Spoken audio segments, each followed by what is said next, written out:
우리보다 우리 잘 아시고 또 우리에게 감사를 주시는 그 주님의 이름을 함께 찬양하겠습니다.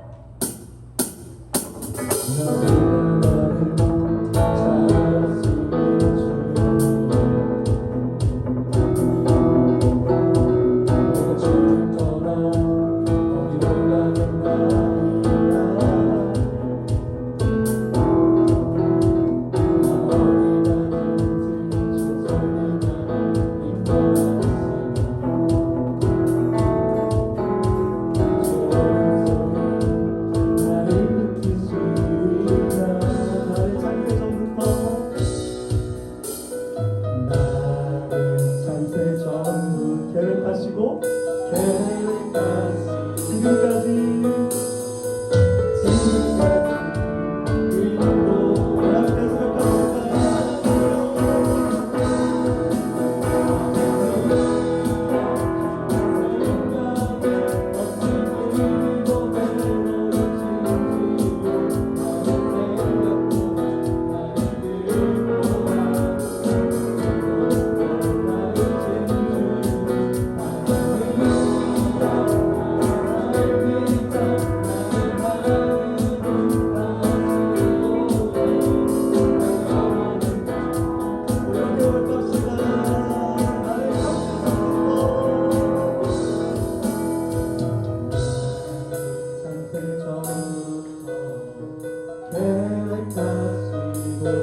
지금까지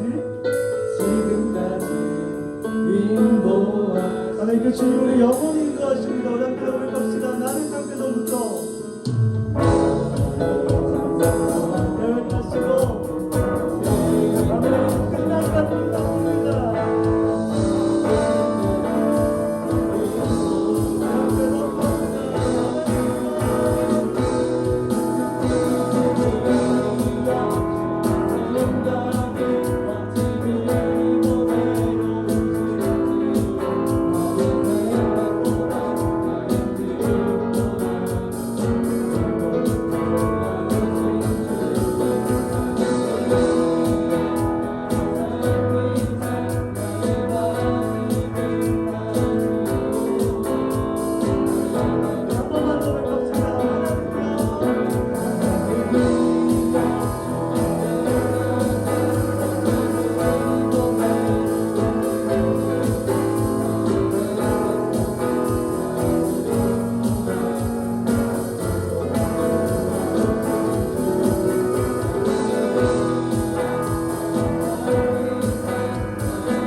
사랑해 주님, 그 은혜를 생각할 때 감사를 드립니다. 우리 지금까지 인도하시고 또 앞으로도 인도하실 그 주님을 찬양합니다. 특별히 수시 가운데 있는 고3 학생들과 아직 시험 기간 가운데 있는 학생들 가운데 함께해 주시고 오늘 예배를 통해 말씀하여 주시고 그 말씀 우리가 지켜 살아갈 수 있도록 우리 인도하여 주시옵소서. 언제나 함께 하실 주님 믿사오며 사랑 많으신 우리 주 예수 그리스도의 이름으로 기도드리옵나이다. 아멘.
네, 또 방송을 통해 말씀을 들으신 하늘꿈터 학생들 그리고 선생님들을 환영합니다.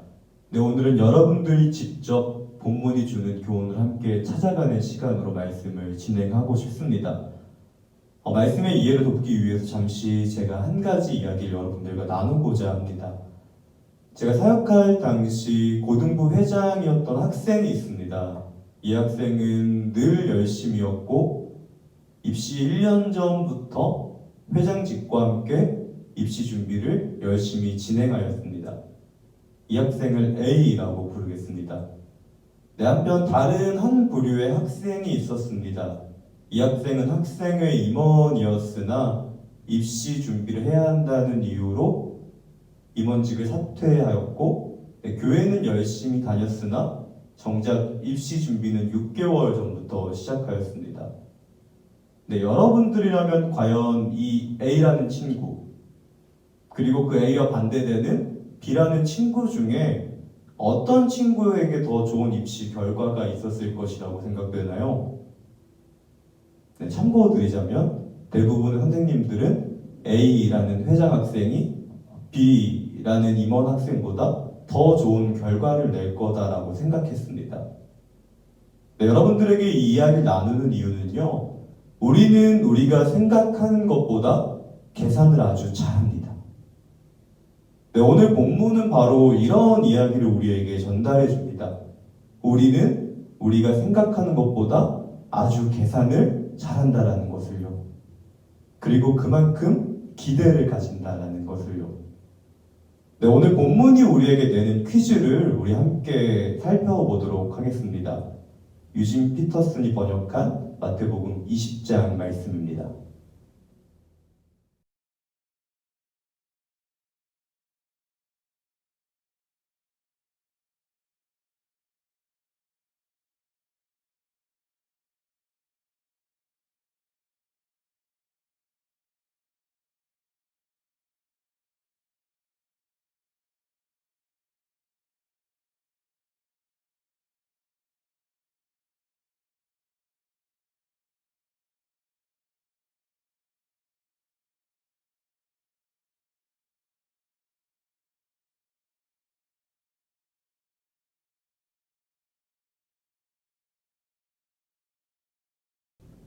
네, 여러분 잘 보셨죠?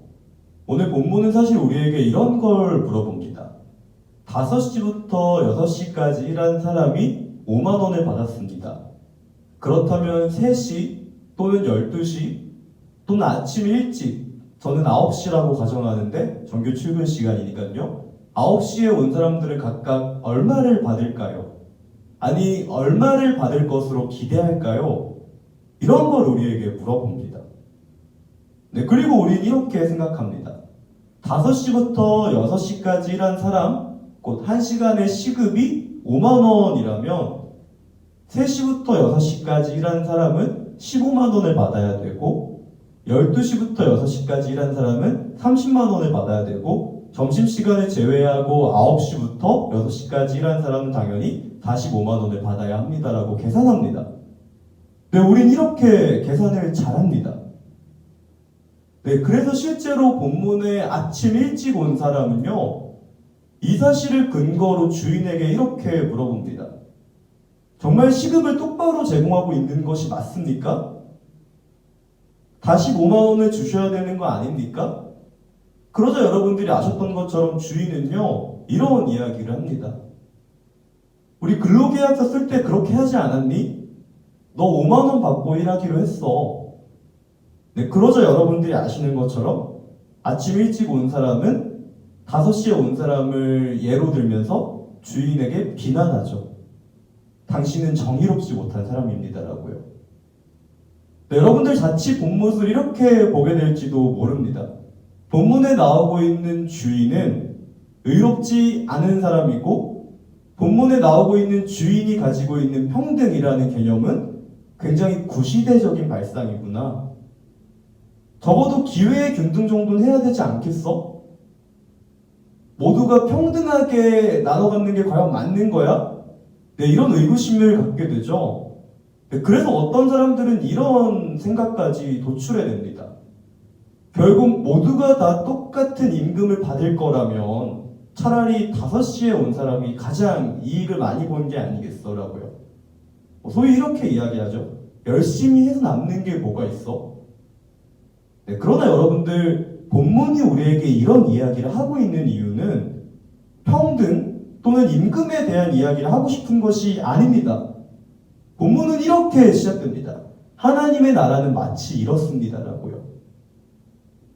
네, 그리고 본문은 이 이야기를 통해서요, 먼저 이것을 지적합니다.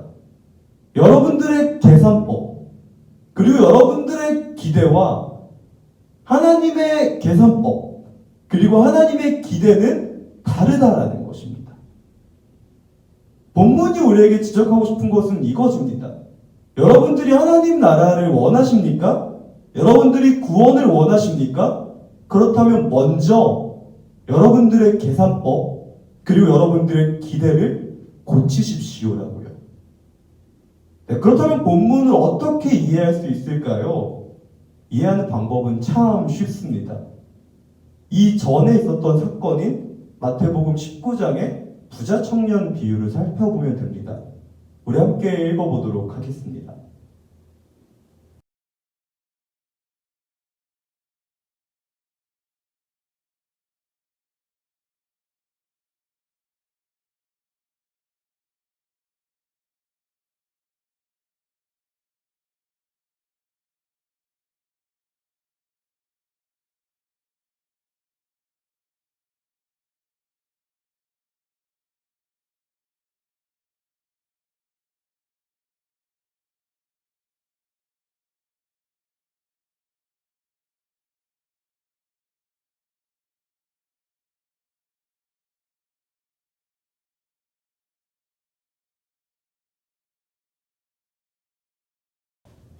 네, 여러분들이 잘 알고 있는 부자 청년의 비유입니다. 부자 청년은 예수님께 이렇게 여쭙습니다. 선생님, 제가 어떻게 하면 영생을 얻을 수 있을까요? 네, 그러자 예수님께서는 이렇게 응답합니다. 모든 재산을 다 팔아서 가난한 자에게 나눠주고 나를 따르면 천국, 하나님의 나라에 들어갈 수 있다. 그러자 부자 청년은 상심하고 돌아갑니다. 네, 그리고 여러분들이 아시는 명언을, 띵언을 예수님께서 하시죠. 부자가 하나님 나라에 들어가는 것은 낙타가 바늘구멍으로 들어가는 것보다 어렵다. 자, 여러분들에게 묻겠습니다. 부자 청년은 왜 상심한 걸까요? 왜 모든 재산을 팔아서 가난한 자들에게 주는 것에 대해서 상심하는 마음을 갖게 된 걸까요? 쉽습니다. 내 것을 남에게 주고 싶지 않아서입니다. 부자 청년은 자신의 구원을 원했지만요, 예수님께서는 하나님의 나라를 말씀하셨습니다. 중요하니까 다시 한번 할게요. 부자 청년은 자신의 구원을 이야기했다면요, 예수님께서는 하나님 나라를 이야기하셨습니다. 자, 이제 뭔가 좀 감이 잡히시나요? 부자 청년은 자신의 구원을, 예수님께서는 하나님의 나라를. 부자 청년의 기대는 자신의 계산법이었다면요, 예수님의 기대는 하나님 나라의 계산법입니다. 아, 복잡하게 그만 얘기하시고 뭘 얘기하고 싶으신 거예요? 라고 묻는 여러분들을 위해서 딱 집어 얘기하면요, 부자 청년에게는 형제애가 없었습니다. 네, 형제애가 그렇게 중요합니까? 네, 중요합니다. 여러분, 본문을 보시다 보면요, 굉장히 독특한 단어 한 가지를 발견하게 됩니다. 예수님께서는, 아니 주인은 품꾼에게 이렇게 이야기합니다. 형제여, 친구여. 무슨 말씀이신지 아시겠나요? 만약에 이 일꾼이 다른 늦게 온 일꾼을 형제라고 생각했다면요, 이 가장 먼저 온 일꾼은 가장 늦게 온 일꾼이 자신과 동일한 비용을 받았다는 것으로 인해 기뻐하고 즐거워했을 겁니다. 그리고 주인을 우러러봤겠죠. 네, 그러나 이 가장 먼저 온 일꾼은요, 가장 나중에 온 일꾼을 질투하고 시기했습니다. 그리고 주인에게 따졌죠. 왜 남에게는 더 많이 주시고 나에게는 더 조금 주십니까? 그런데 여러분, 그거 아시나요? 이 사람들은 함께 있었을 것입니다. 아니, 정확히 말하면요, 이 사람들은 누구보다 서로 자신에 대해서 잘 알고 있었을 것입니다. 그 사람의 형편을 알고 있었을 것이고, 어쩌면 그 사람의 이웃 사촌일 수도 있습니다. 사적으로는 그래요. 하지만 공적으로는 그러면 안 됩니다라고 이야기하고 있는 겁니다. 사적으로 내가 저 사람과 관계가 있지만, 같은 민족이지만, 혹은 이웃 주민일 수 있지만, 공적으로는 그렇게 하면 안 되죠. 그러면서 이렇게 제안하는 거죠. 내가 그 사람의 사정을 다 알지만 그래도 이건 아니잖아요. 나에게 조금 더 많은 임금을 주시거나 아니면 저 사람의 임금을 삭감해야 되는 거 아닙니까? 그렇지 않다면 당신은 부도덕한 사람입니다. 이렇게 이야기하고 있는 거죠. 네, 그리고 이때 주인은 가장 먼저 온 일꾼에게 한 가지 선물을 줍니다. 그 선물은요, 바로 형제여입니다. 사실 이 형제여라는 단어는요, 그렇게 좋은 단어가 아닙니다. 성경에서만요. 헤타이로스라는 단어인데요, 뭐 운명 공동체, 동료, 전우 이런 걸 의미하는데 굉장히 좋은 단어인데 성경에서는 안 좋은 뉘앙스로 많이 쓰입니다. 하지만 한 가지 사실만은 확실합니다. 만약에 이 가장 나중에 온 사람에게 형제가 있었다면 과연 가장 늦게 온 사람을 질타했을까? 만약에 이 부자 청년에게 형제가 있었다면 과연 그는 가난한 사람을 도와주라는 그 교훈에 상심하여 돌아갔을까? 정답은 아시겠죠? 그렇지 않았을 것입니다. 본문은 우리에게 이런 이야기를 전해줍니다. 주인은 모든 품꾼을 대할 때에 다 형제로 대했습니다. 하지만 품꾼은 정확히는 가장 먼저 온 품꾼은 가장 늦게 온 품꾼을 형제로 대하지 않았습니다. 그렇기 때문에 본문에선 비극이 일어났습니다. 그리고 이것이 바로 하나님 나라의 계산법입니다라고요. 네, 여러분 저에게 묻고 싶으신 줄 압니다. 목사님 사회주의를 이야기하는 겁니까? 하지만 저는 이렇게 응답할 것입니다. 여러분 본문은요, 자본주의도 사회주의도 아닙니다. 본문이 우리에게 주는 것은요, 바로 이런 것입니다. 여러분들은 하나님 나라에 대한 믿음을 가지고 계십니까? 그리고 하나님 나라에 대한 믿음을 가지고 살아가고 계십니까? 이런 것을 우리에게 물어봅니다. 자본주의도 아니고 사회주의도 아니고 하나님 나라에 대한 믿음과 확신을 가지고 바울의 표현을 빌리자면 천국의 시민권을 가지고 이 땅을 살아가고 계십니까? 그렇게 계산하시고 기대하고 계십니까? 그렇게 계산하시고 기대하시기 때문에 그렇게 살아가고 계십니까를 여러분들에게 물어보고 있는 것입니다. 네, 그리고 그렇게 살아가지 못하는 우리에게 주인은 이렇게 이야기합니다. 형제여, 내가 너를 형제로 생각하는 것과 같이 너도 저 품꾼을 형제로 생각하면 안 되겠니? 그렇게 계산하고 그렇게 기대하며 살아가면 안 되겠니? 이렇게 우리에게 요청하고 있는 셈이죠.